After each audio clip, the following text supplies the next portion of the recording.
A paz do Senhor Jesus, queridos e amados irmãos aqui do nosso querido canal Deus é Santo. Eu sou sua irmã em Cristo mais uma vez. Venho aqui neste momento, através deste áudio em vídeo, gravar o meu testemunho. Senti um desejo muito grande de gravar o meu testemunho, como foi a minha conversão. Já quero neste momento dizer que sou grata a Deus pela vida, pelo pão, pelo ar que respiramos. E quero deixar um trechinho de uns salmos que eu amo muito. É o Salmo 103, que diz: Bendize, ó minha alma, ao Senhor, e tudo que há em mim, bendiga o seu santo nome. Bendize, ó minha alma, ao Senhor, e não se esqueça de nenhum dos seus benefícios. Com este versículo eu já quero iniciar como foi a minha conversão. Gostaria muito que você não pulasse etapa, mas reservasse um tempinho para ouvir esse testemunho de conversão, que eu creio que com certeza irá edificar a sua fé, pois tem edificado muito a minha vida para ser obediente a Deus, pois sou muito grata ao Senhor pela minha conversão, pela salvação da minha alma. Eu fico muito feliz do Senhor ter salvado a minha alma e quero dizer para você que se você ouvir esse testemunho, achar edificante, repasse para alguém que precisa ouvir, pois aqui eu vou relatar coisas que talvez muitas jovens que agem de uma maneira errônea com os seus pais e não sabe o tanto que erra, pois toda plantação tem uma colheita, e principalmente quando ela é referente aos seus pais. A desobediência, ela traz um dano muito terrível. Às vezes, por mais mínimo que seja, imagine se for uma desobediência mais severa. E eu quero dizer para você que, para mim, é alegria estar na presença de Deus hoje. Peço você que não pule nenhuma etapa. Ouça esse testemunho que para mim tem grande importância. Porque eu sei quem eu era ontem e eu sei quem eu sou hoje. Tudo começou quando eu já tinha meus 14 anos. Eu vou resumir um pouquinho antes do meu encontro com Jesus, para vocês entenderem um pouquinho como eu cheguei na presença de Deus. Por um lado eu louvo a Deus, porque talvez se isso não tivesse acontecido, eu não tinha me convertido, mas talvez eu tinha sim, mas tudo tem um porquê. E ali eu tinha meus 14 anos, filha de uma família que já tinha vários filhos. Minha mãe se chama Salete, meu padrasto, que me criou, ele se chamava José Miguel, que hoje já partiu, já não está mais nesta terra conosco. Mas que foi um pai, mesmo sendo um pai de criação, né? Mas foi um pai, para mim, foi um pai muito bom, exemplar. Nós éramos uma família muito humilde financeiramente, mas porém uma família digna. Minha mãe, meu pai muito trabalhador, minha mãe nem se conta, muito trabalhadeira.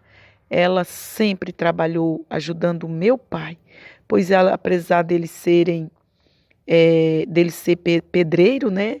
Ele tinha uma profissão boa, mas na época era tudo muito difícil. Mesmo tendo esta profissão, era difícil. Nessa época as obras eram difíceis. E quando meu pai pegava uma obra, ele sempre ajudava.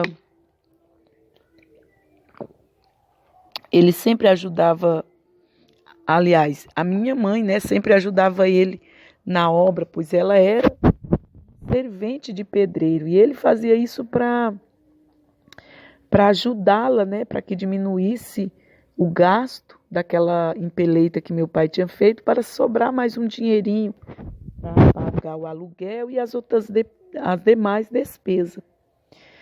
E ali a gente foi vivendo, né? Meu pai também tinha uma profissão de carpinteiro, ele era um carpinteiro de mão cheia. Mas a carpintaria também naquela época era muito difícil aqui no interior onde a gente morava. E eu lembro que quando eu estava chegando, completando meus 14 anos, meu pai recebeu uma proposta de um fazendeiro para ir trabalhar para ele no interior aqui da nossa cidade, de uma cidade próxima que é onde eu moro. E ali ele conversou com minha mãe e a gente foi. E eu era a mais velha da casa, né? Eu sempre fui da parte das mulheres, eu fui a mais velha. E eu era a dona da casa. Minha mãe saía para trabalhar e eu ficava de conta de fazer o almoço já com 11 anos, 12, né? Eu já trabalhava, já limpava a casa, fazia a comida e tomava conta dos meus irmãos pequenos, né? Os meus irmãos menores. E ali nós fomos, meu pai e minha mãe concordaram, fomos para esse interior. Chegou lá, meu pai começou a trabalhar fazendo mesa, cadeira. E ali fomos vivendo, né? Meu pai na esperança de melhorar de vida, de situação. E ali continuou eu ajudando nos afazeres de casa, né? E estudava. Eu lembro que a escola era na cidade, a gente tinha que pegar um carro, pau de arara, para mim poder, junto com os outros alunos, ir para o colégio. E ali, com 14 anos, eu conheci um rapaz, e aquele rapaz já era um rapaz casado, separado, casado só no religioso, e ali ele deixou sua esposa e era solteiro. E ali eu me apaixonei por aquele rapaz, gostava muito daquele rapaz. E ali falei com a minha mãe ficou assim e disse, não, você é muito nova para estar namorando. Mas meus irmãos, quando a jovem ela começa a chegar, adolescente, né? Quando ela começa a chegar à adolescência, ela começa a ver as coisas sempre do seu jeito. Nunca quer dar ouvido aos pais, nunca quer dar ouvido o que as pessoas falam. Ela acha que está certo e pronto. E ali ela disse, não, você pode namorar, mas aqui em casa, na calçada, para que a gente possa estar vendo. E ali aconteceu. Só meus queridos irmãos, que naquele tempo, aquele jovem mais experiente, já tinha mais de 20 anos, 21, 22 anos, ele começou a namorar e também a querer outras coisas. Só que eu ali, mesmo sem entender muitas coisas sobre namoro, não entendia nada. Hoje não, hoje as adolescentes, os jovens já sabem tudo. Mas naquela época eu não sabia. E ali eu percebi que aquele jovem, ele começou a namorar de uma forma que eu achei que não era certo. Porque para mim namorar era só abraçar e olhe lá, né, um beijo. E ele já começou a querer passar a mão em outros lugares e ali eu achei aquilo muito estranho. Só que eu não contei nada para minha mãe, mas eu reclamei com ele deixou. E ali aquele namoro foi ficando mais intenso. E ele um dia me convidou para fugir, né? Vamos fugir para a gente viver junto. E eu, irmãos, eu não tinha noção do que era aquilo. Eu não era aquela menina foguenta, não tinha vontade de fazer coisas, né, que não devia a jovem fazer antes do casamento, mas eu não entendo por que eu caí naquele laço. E ali eu fiquei assim, fugir, fazer coisa, para quê? Aí ele falou, não, a gente pode fugir e a gente casa depois e tudo, aquelas conversas, tudo. E ali eu, em vez de falar com a minha mãe, isso eu alerta para as jovens, nunca faça essas coisas, porque isso é uma desobediência muito grande. E ali eu fui perguntar para a irmã dele, porque ele tinha 2 irmãs, tem, né, 2 irmãs, e eu fui perguntar para aquelas irmãs deles, que também já eram mulheres, não eram adolescentes, não eram moças, elas eram mães, né? Uma já era mãe e a outra já era bem madura e uma já era até mãe solteira. E eu fui justamente perguntar para aquela irmã do meu namorado, né, que era mãe solteira. O que acontecia se a jovem fugisse com um rapaz para fazer coisas íntimas, né? E ela falou: Nossa, você vai gostar muito, é muito bom. Como é que se diz? O conselho que ela me deu, né? Isso é muito bom. Você não vai se arrepender. Aí eu fiquei com aquilo na cabeça, eu fiquei, Jesus. Aliás, eu não falei Jesus, porque na época eu não me lembrava nem que existia Jesus, né? A verdade era essa. Eu era muito jovem, e jovem dificilmente pensa nessas coisas. E eu fiquei com aquela curiosidade. E aí foi tudo marcado. Chegou o dia, meus irmãos, eu fugi de casa, escondido da minha mãe, do meu pai que me amava tanto, minha mãe. E ali foi tudo marcado. Ele me levou para a casa de uma irmã que ele tinha casada. E ali nós passamos a noite. A gente fugiu já no anoitecer. A gente fugiu. E quando eu me dei conta, eu estava na casa dessa irmã dele. E, irmãos, a gente fugiu a pé, mas era muito longe, foi mais ou menos umas 2 horas a pé, à noite, pelo mato, assim, pela estrada, pelo mato de estrada fora, porque lá tudo era interior. E ali, meus 14 aninhos, e ali eu lembro que passei a noite todinha na casa daquela senhora lá, que era irmã dele, que também não achou estranho, não teve reação nenhuma. Só recebeu a gente e tudo, e a gente ficou lá, mas eu fiquei assim, como que eu não estava entendendo. E ele ali, com aquele carinho todo, tentando fazer alguma coisa comigo, só que ele não conseguiu, porque eu era muito imatura e eu não deixava. Eu digo, não, eu não sei, isso é muito difícil, é muito estranho. Mas, enquanto isso, a minha mãe chorava muito em casa, meu pai. A minha mãe só não morreu porque não chegou o dia, né? E meu pai também, e todo mundo à procura, e ninguém achava, e ninguém sabia de nada.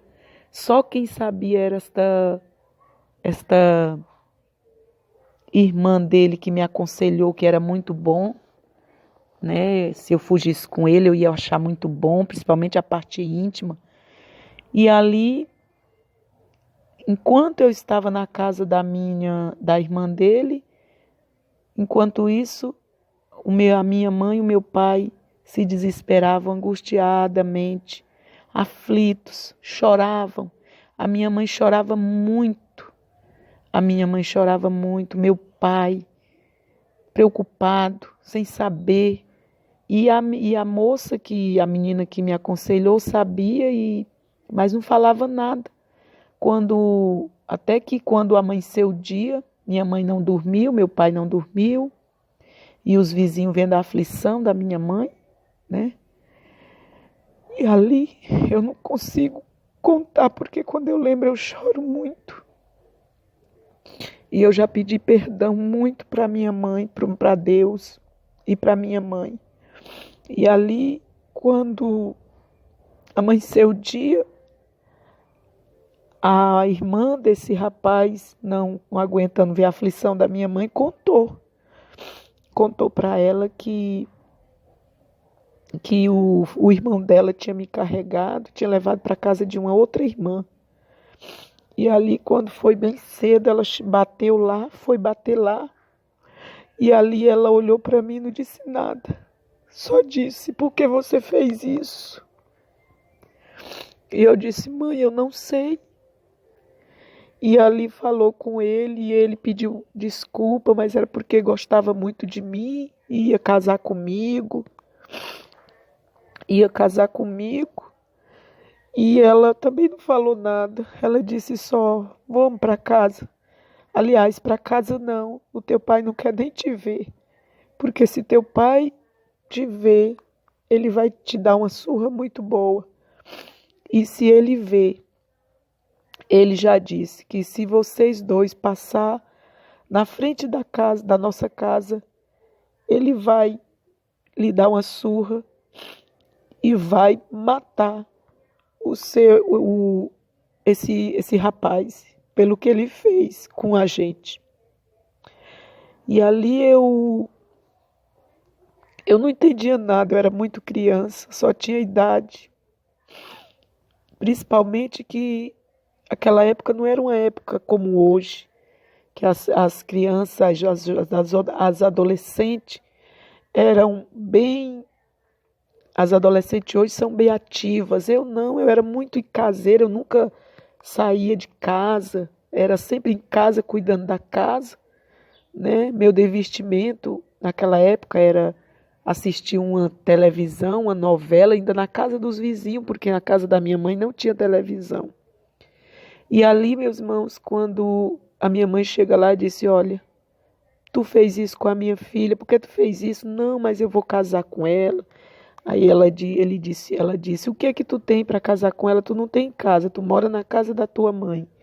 Não, mas eu vou levar ela para casa da minha mãe e já já eu vou levantar uma casa e a gente vai morar, eu vou cuidar muito bem dela. E ali minha mãe disse, olha, pois tu vai e leva ela para casa da tua mãe, porque não passa nem perto da casa da minha casa, não. Porque o meu marido, que ela chamava de Mestim, né? O Mestim, ele não quer nem ver nem tu e nem ela. Leva para casa da tua mãe. Aí assim ele fez, ele me levou para casa da minha mãe. Aí eu disse, não, mãe, eu não quero ir para casa dele, não, mãe. Eu não quero ir, eu quero voltar para casa. Aí ela disse, você não vai voltar para casa porque você não é mais moça, você não é mais virgem. Mas só, irmãos, que eu era, ele não tinha feito nada comigo. Irmãos, nesta parte, ele me respeitou, ele não fez nada de errado comigo. Ele me respeitou porque viu que eu estava nervosa. Ele não fez nada comigo. Até aquele momento, eu era uma moça virgem. Ele não tinha feito nada comigo, mas como eu iria provar no interior? Como eu iria provar sem ter um médico para provar, sem ter nada? E minha mãe não acreditou. A minha mãe disse, tu vai me falar uma coisa dessa? Como é que tu passa uma noite com esse homem e vai dizer que é uma virgem? Eu digo, mãe, eu sou. E ele disse, dona Salete, eu não fiz nada com a sua filha. Nadinha, nada. A gente ficou só aqui na casa da minha irmã, mas eu não fiz nada com ela. Só que minha mãe não acreditou com toda razão e ela vai. E ali a gente faz o que ela pede. Eu dizia, mãe, mas eu queria ir para casa. Ele não fez nada comigo, deixa eu ir para casa. E ela disse, não, que teu pai vai te bater porque tu não é mais virgem. Vai agora viver com ele e depois vocês casam.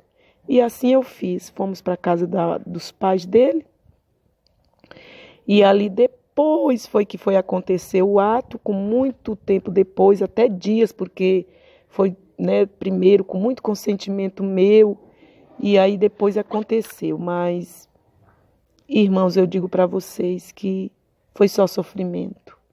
Foi 5 anos de sofrimento por conta da minha desobediência para com meus pais. Eu digo para vocês que são jovem, criança, porque adolescente de 14 anos, 13 anos é uma criança.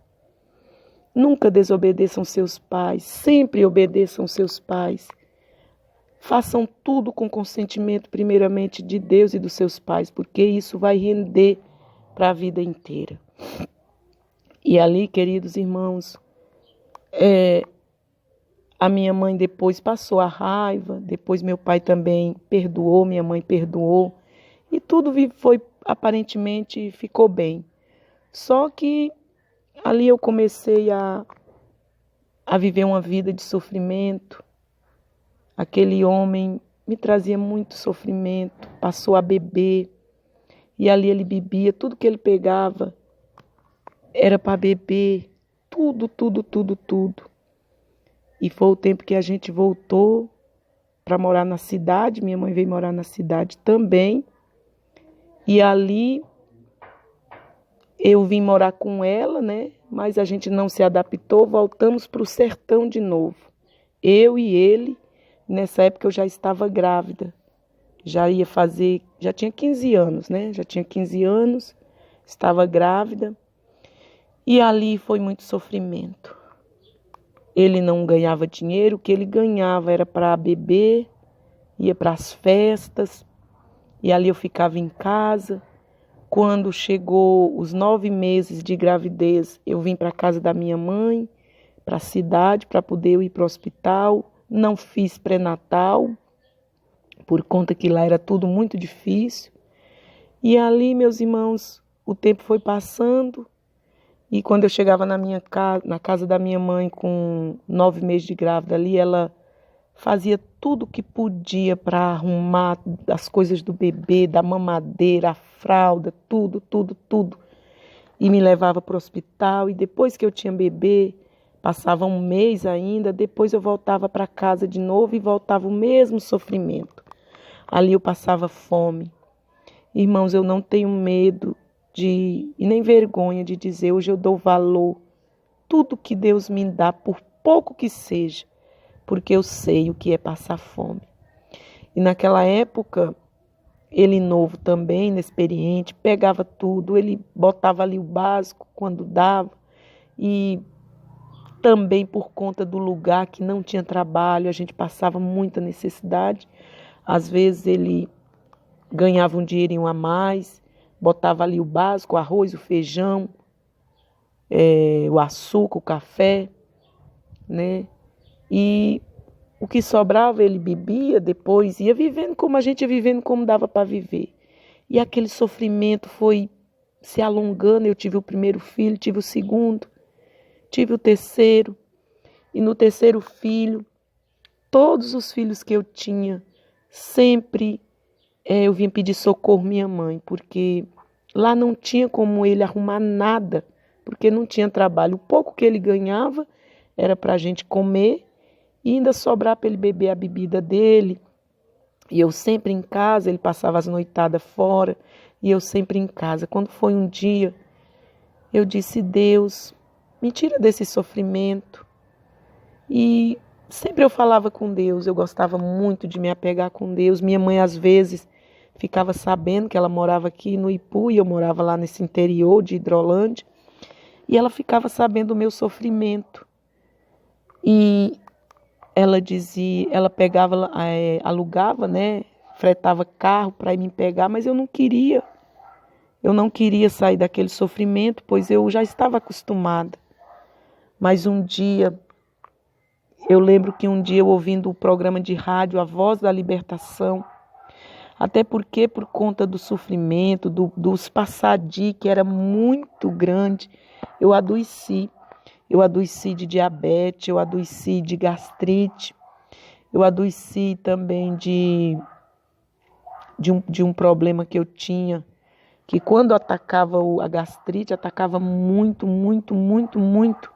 os meus nervos, eu ficava, sem apetite, eu ficava trêmula. E eu acho que devido aos passadi também, né? E ali um dia eu ouvindo o programa A Voz da Libertação, sim, aí eu vim tratar aqui no Ipu com a minha mãe, vim para casa da minha mãe me levou em vários médicos, e os médicos passavam exame, diziam, não, ela tem gastrite, ela tem diabetes, porque minha mãe já tinha diabetes que não sabia, e eu tinha diabetes também. E por conta da diabetes, por conta também da gastrite, ela sente esses problemas. Aí passava remédio e nada servia, nada, cada dia eu ficava pior.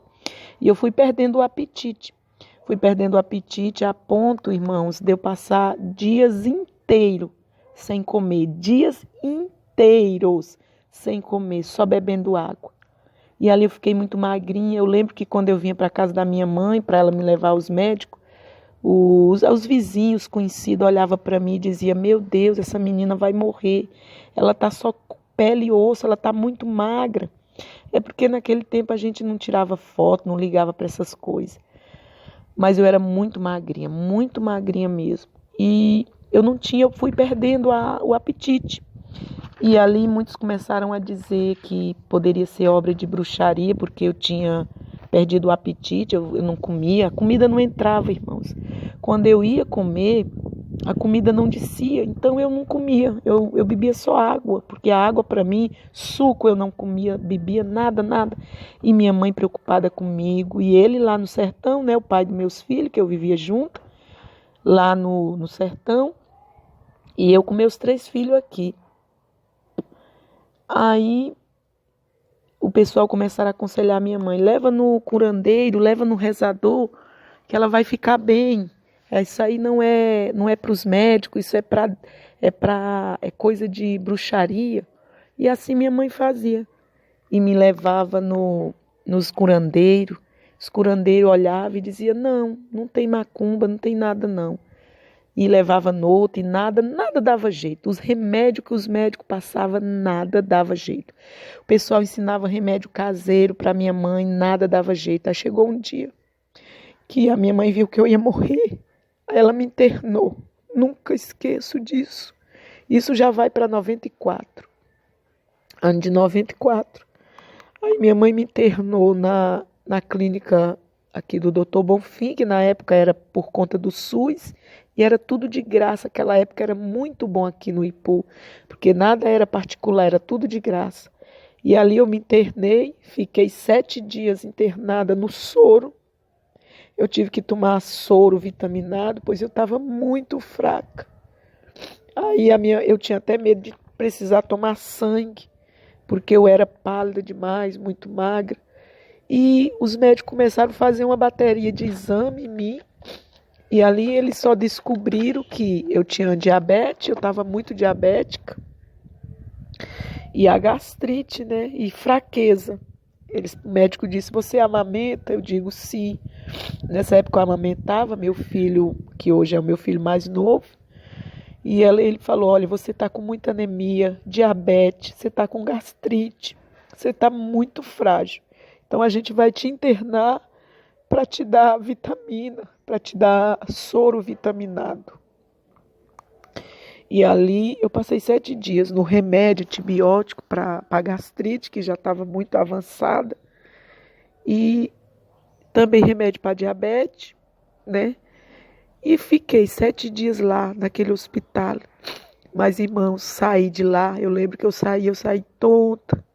Eu andava o mundo, eu olhava assim para o mundo, para o ar, né, para o mundo, rodava, assim, eu ficava rodando.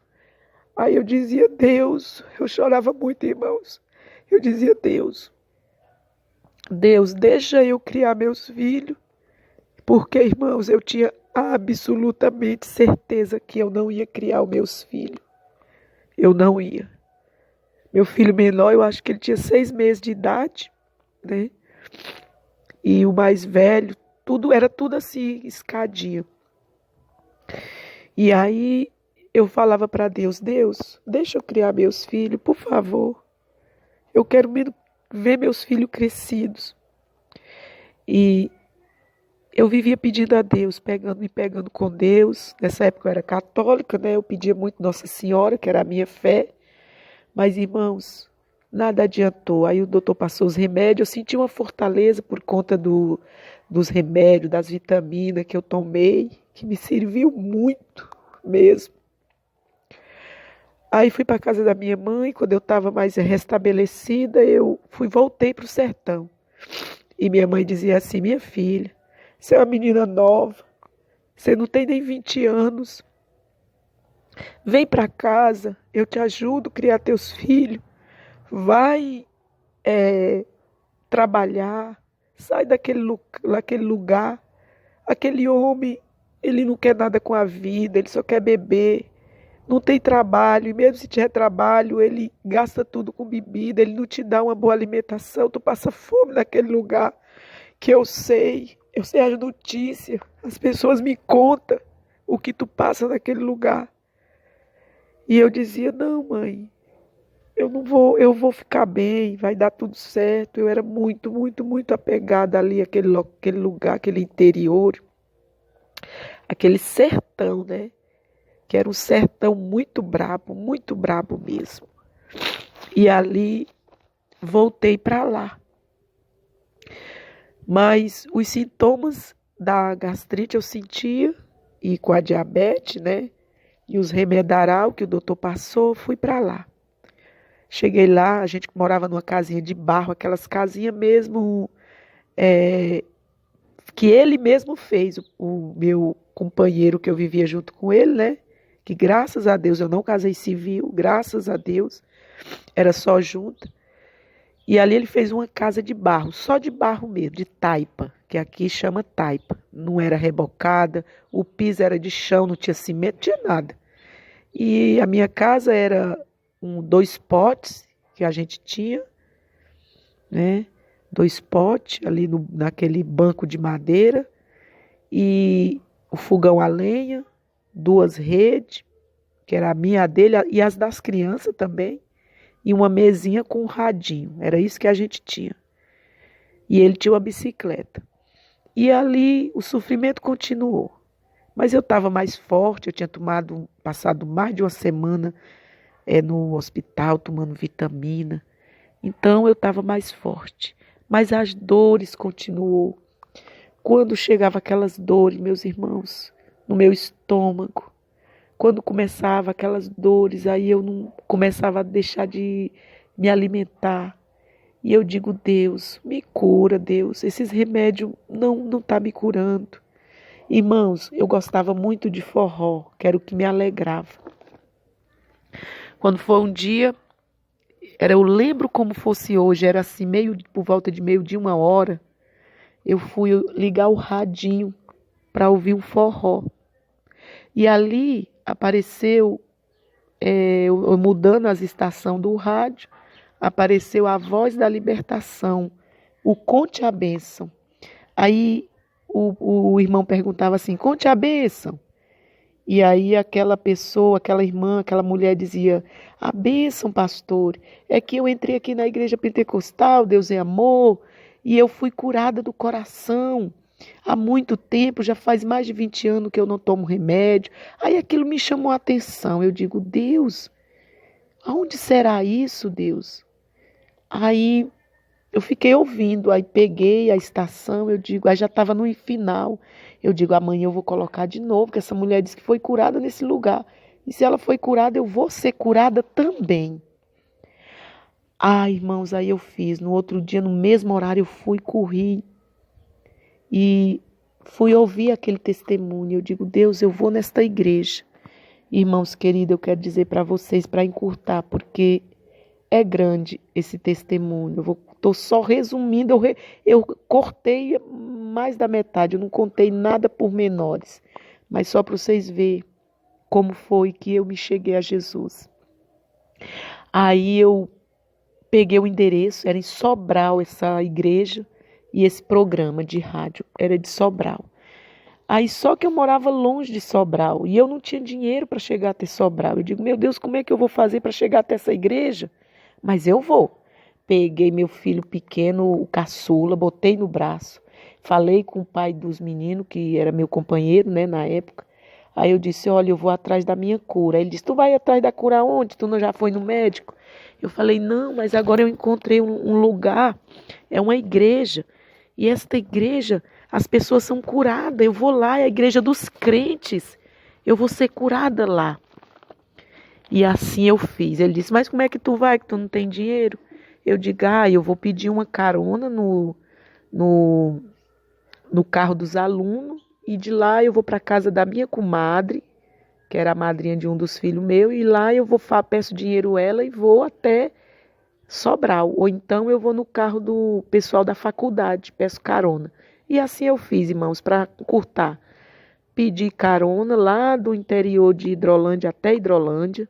De Hidrolândia fui para a casa da minha comadre. De lá fui pedir carona também no ônibus dos alunos do pessoal da faculdade. E assim aconteceu. Quando eu chego no Sobral, aí eu vou até a igreja, né, com o endereço em mão e o menino do lado. Uma mamadeira de leite dentro da bolsa. e a mamadeira de lado, tudo, tudo. Só, irmão, quando eu chego na igreja, eu ouvi uma voz que disse assim, quando eu vou chegando na porta, eu ouvi uma voz que dizia assim, não entra aí não, porque se tu entrar aí, tu morre. Eu disse, Deus, mas como é que pode? Eu vim de um lugar de lá para cá tão longe, numa dificuldade dessa, e chegar aqui eu entrar num lugar desse para morrer? Não. Aí eu voltei, irmãos, não entrei. Aquela voz do opressor era a voz de Satanás, que não queria que eu entrasse ali, porque ali era o lugar da minha cura, aquela igreja. Mas como Deus sempre tem um propósito, passou o tempo, eu vim embora, não entrei com esse todo sacrifício, mas chegou um dia aqui na igreja de Ipu, eu digo, não, eu vou fazer o seguinte, quando eu for na casa da minha mãe, eu vou procurar e ver se tem essa igreja, e eu vou lá. Não, irmãos, perdão, eu pulei essa etapa. Aí sim, aí voltei para casa. Voltei para casa da minha comadre. Minha comadre perguntou, e aí, como foi? Eu digo, olha, foi bem. Eu até não disse nada. Aí tudo bem. Fui para casa. Quando chega na minha casa, eu fiquei pensando. Eu digo, Deus, mas eu ia de um lugar tão longe, pedindo carona, e eu ainda voltar, meu Deus, que voz foi aquela? Tudo bem, eu esqueci. Continuei o meu sofrimento de dores, de mal-estar, todo tipo de sofrimento, assim, que a gente podia imaginar nesta área de doença e de dificuldade, né? Só que um dia um dos meus meninos adoeceu e eu fui para o médico na cidade e na fila do médico eu encontrei uma irmã e ali comecei a conversar com ela e até que eu cheguei ao ponto de conversar com ela sobre o meu acontecido. Aí ela disse assim para mim, olha, eu vou te levar nesta igreja, você quer ir? Eu digo, quero. Ela disse, eu estou vendo que você está muito debilitada. Eu não sei como é que você consegue cuidar dos seus filhos, você está magrinha. Mas olha, eu vou te dar o meu endereço e você vai na minha casa. Qual o dia que você quiser, o dia que você quiser ir, você vai na minha casa que eu te levo nesta igreja. E assim foi, eu marquei com ela, quando foi um dia eu fui na casa dela, passei o dia na casa dela. E à noite nós fomos no mesmo carro dos estudantes, o ônibus dos estudantes da faculdade. E ali a gente foi, chegou lá, a gente entrou, porque naquele dia eu não ouvi a voz, que com certeza aquela irmã que era da Assembleia de Deus, ela ia orando por mim, né? Ela não falou muita coisa, ela só disse, eu vou te levar nesta igreja, você vai ser curada sim. Irmãos, ali eu fui. Eu entrei naquela igreja, eu senti algo diferente. Naquele dia, o pastor me passou uma revelação. Naquele dia ele me chamou na frente, recebi oração, eu já voltei outra pessoa. Mas eu não aceitei Jesus. Eu até confessei, mas não foi de coração. Mas eu fiquei com aquela igreja na minha cabeça, eu comecei a me sentir bem.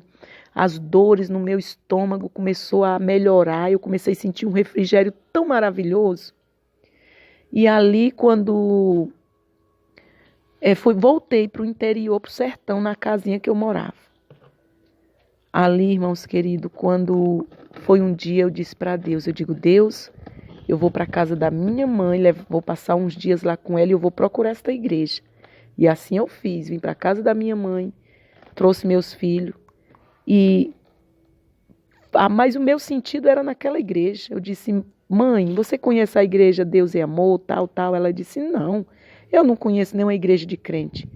Aí eu digo, mas eu vou procurar. Saí, irmãos, na rua que nem uma louca, de bairro em bairro, procurando a igreja Deus é Amor, sem conhecer ninguém, sem saber, até que eu achei aqui no Alto dos 14. Irmãos, eu voltei para casa, quando foi 6 horas, eu já estava lá no pé da calçada, esperando a igreja abrir. Quando a igreja abriu, eu fui a primeira que entrei, esperei o irmão entrar, limpou a igreja e eu entrei.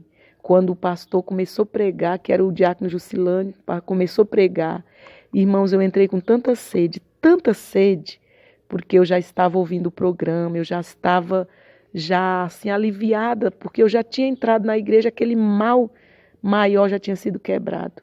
E ali eu comecei a ouvir a palavra, e quando eu comecei a ouvir a palavra, que eu olhava para o pastor, eu comecei a contemplar um anjo do lado dele, mesmo antes de eu aceitar Jesus. E ali eu comecei a chorar muito, muito, muito, muito.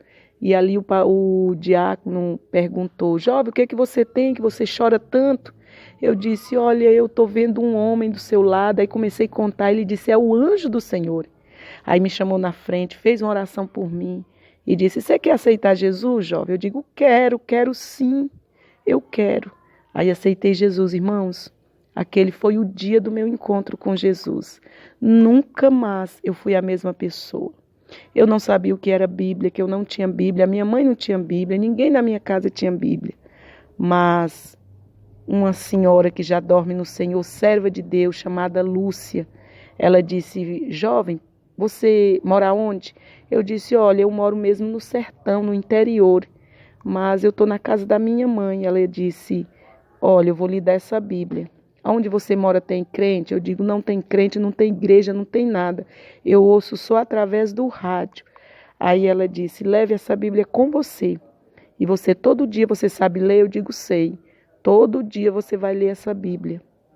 Todo dia, porque você vai receber muita bênção. Deus vai te abençoar e você vai aprender a palavra de Deus. E assim eu fiz, irmãos. Levei essa Bíblia lá para o sertão. Ali era o meu passatempo. O meu passatempo nos momentos vagos era ler a Bíblia, era estudar a Bíblia. E ali o Espírito Santo foi me convertendo. Ali eu fui deixando as vaidades, o short, calça comprida. Ali eu fui me transformando através do Espírito Santo. Fui mudando. E quando foi um dia, o pai dos meus filhos, que eu vivi 5 anos com ele, que foi essa causa desse sofrimento, dessa desobediência. Ali, um dia, ele foi para o forró e eu fiquei em casa com meus 3 filhos. E eu mesmo sem saber, mas como o Espírito Santo já estava me ensinando, eu dobrei o meu joelho às 4 horas da manhã e eu fiz um voto com Deus. Eu digo: Deus, se esse homem, que há 5 anos eu vivo com ele, sofrendo, passando tantas coisas, se ele é o meu esposo, faz ele casar comigo no civil para que eu possa ser uma crente, me batizar. Mas se não é, Deus, tira ele do meu coração, me liberta, tira ele da minha vida. Irmãos, isso foi 4 da manhã. Quando foi 5 e pouca da manhã, ele chegou muito bêbado, mas muito bêbado, deitou, que ali ele não viu nada, só deitou, já estava caído, dormindo. Eu peguei meus filhos, peguei tudo que pertencia a mim, coloquei numa bolsa. Peguei meus 3 filhos, era um no colo e 2 arrastando. Pedi carona de novo, lá do interior, os carros que iam para a feira, até a cidade de Hidrolândia. De lá, eu pedi carona até Ipu e vim para a casa da minha mãe. Quando a minha mãe me viu chegando com as minhas coisas, que era uma bolsa de coisa, de roupa, ela disse: o que aconteceu? O que aconteceu agora dessa vez? Eu falei: mãe, dessa vez eu vim embora. Aí ela disse: que tu vem embora, tu só vive dizendo que vem embora e nunca vem. Fica lá naquele sertão morrendo. Eu disse: não, mãe, agora eu sou crente. Agora eu aceitei Jesus, agora eu vim embora de vez. A senhora me aceita? Aí ela disse: aceito, minha filha, aceito. Então você veio de vez, então fica aí. E ali, irmão, minha vida mudou para sempre. Nunca mais tristeza, nunca mais sofrimento. E eu fiquei curada da gastrite, já se faz 26 anos. Fiquei curada da diabetes, 26 anos. Nunca essa diabetes apareceu mais no meu sangue. E me libertei daquele homem, aquele homem foi viver a vida dele e eu fui viver com Cristo. Hoje eu posso dizer que eu sou feliz. Porque luta não acaba, a gente tem as nossas dificuldades. Mas para quem era eu no passado, hoje eu só tenho a dizer obrigado, Senhor. Porque o Senhor me encontrou, o Senhor me deu vida, o Senhor me deu saúde, o Senhor me ressuscitou. E eu amo a Ele de todo o meu coração e a minha fidelidade. Quero ter até o último dia da minha vida e quero dizer para os irmãos que hoje eu tenho saúde. Hoje eu tenho vida e vida em abundância. Hoje eu sou a irmã Cristiane que conhece o que é ser feliz. E quero dizer para os irmãos que tudo que eu falei aqui é verdade, em nome de Jesus, e dou fé naquilo que falo, porque é veracidade. Isso por menores, porque não contei tudo.